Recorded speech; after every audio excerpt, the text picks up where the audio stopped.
சில சமயம் உண்மையை சொல்றது கதை சொல்றதை விட கஷ்டம். இது ஒரு உண்மையான மனுஷனோட வாழ்க்கை. அல்லாட்சிக்கு போக போக தனிமை, ஆள் இல்லாத மலை சிகரத்துல தன்னந்தனியா நின்று இருக்கிற மாதிரி. ஜெசிக்கு பரோட்டா கடை இதானே? ஆமா, ஆனா யாரா இருந்தாலும் காசு கொடுத்தா தீயில எரிஞ்சு எரிஞ்சு அங்க வந்து சேர வேண்டியிருக்கு.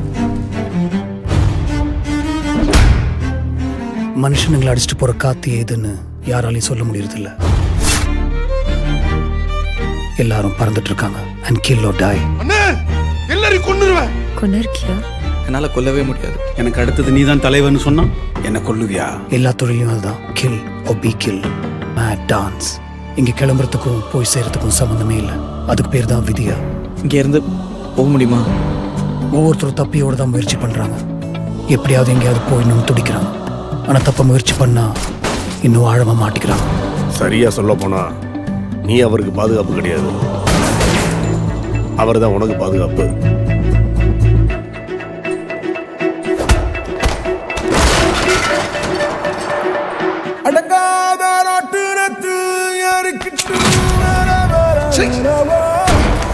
இதுல கதையே கிடையாது.